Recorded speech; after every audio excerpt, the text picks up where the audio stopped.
Hi, welcome. I just made a bunch of faux postage stamps and I wanted to share with you how I made them. So I started off with this book that I recently acquired, Sunset Western Garden book, which really inspired me to make this mass make. In here we have a bunch of these line drawings with green in them, and they just look like they would be the right size to lend themselves to being turned into postage stamps. This kind of the techniques that I'm going over here are going to work for any images that are of small size that could be used like this. And, these particular ones really spoke to me, so we'll tear a couple pages out.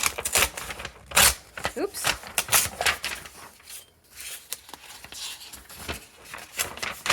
Slightly tricky not to hit the camera while I'm tearing these. All right, let's have a look. So we have a couple different ways in which I can cut these out. One of them is using these cheap craft kid scissors, and you can see here it's got the pattern there. I got a set of these in different patterns, like this one. It's another common pattern I use. Got the set off of Amazon. I got another set from a thrift store, so these little child's craft toys are fairly easy to attain, but wouldn't normally be lying around your house. I think that they're very handy for being able to create the postage look and for making fun edges, so they may be worth investing in. So here, sometimes I use my ruler to help me get a little deeper in here, because it can be a little tricky to work with pages of this size. So we can get a little closer to the images. That makes it a little easier. And then we just try to go through. One of the issues with these scissors is that the cutting area is very short. So you can't go very far without having to try to line up another cut there, which can be a little tricky. So it helps when they are fairly close to the edge, and that they're small enough that you won't have to cut more than once or twice.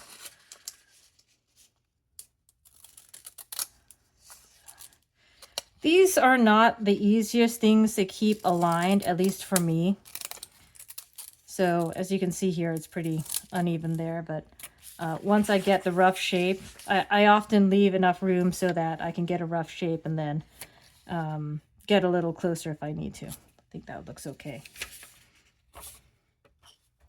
Another item that I use to make these postage shapes is this square-shaped scallop punch. This one is from Marvy, and you can just line it up here after having removed the cover to make it easier to look at.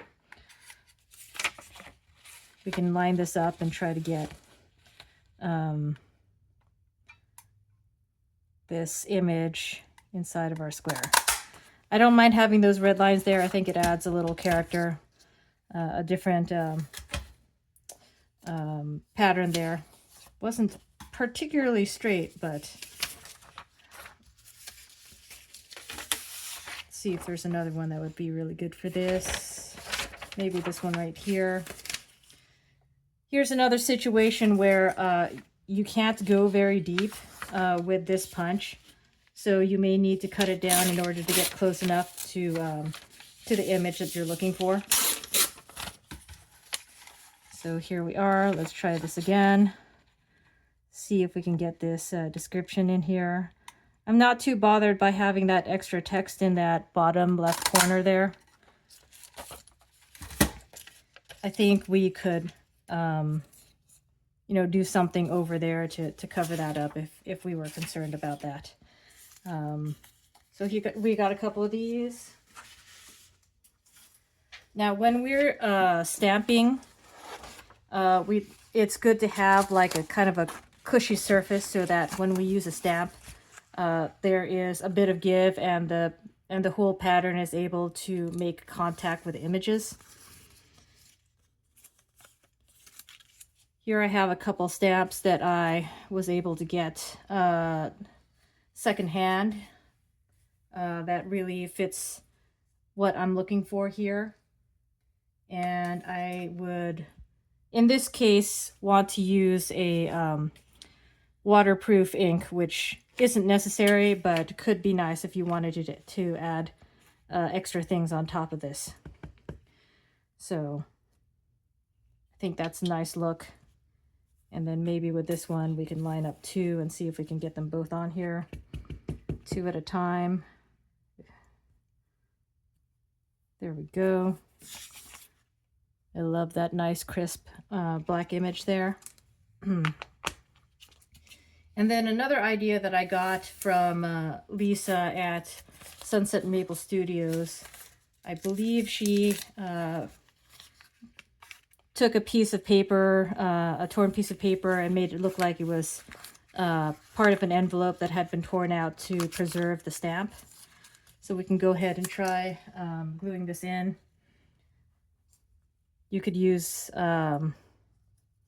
almost any glue for this purpose, since it's pretty straightforward having, you know, paper to paper. So we can get that on there, and then maybe use one of these stamps to go over both the faux stamp and the background there. Cool. I just love stamps. I just think that they're really fun to work with. You could potentially draw these by hand using some sort of fine liner pen. I think that is, I think it looks okay, and it's also kind of difficult to keep all of the lines looking really straight. So for myself, I prefer using the stamp, but you certainly could try drawing them by hand if you wanted to. Let me see if I have a spare stamp that I could use for that purpose. Here we go. Why don't we glue one more on and try the drawing by hand technique and see how it is.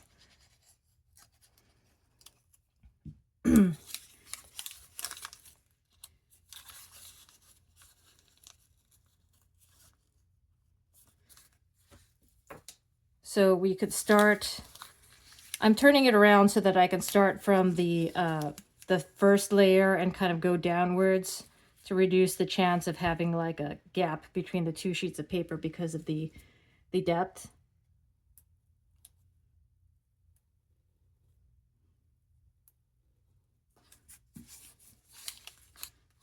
So not bad. Definitely could be a possibility, but you know, I'm not great at hand drawing things, so you know, for me, this probably is going to be a better bet for myself. But I am sure that many people would be able to do a better job at drawing, you know, 3 lines that are in parallel. So I hope this gives you a couple ideas about how you could be using a bunch of these small images for fun little projects like this. And thanks for watching.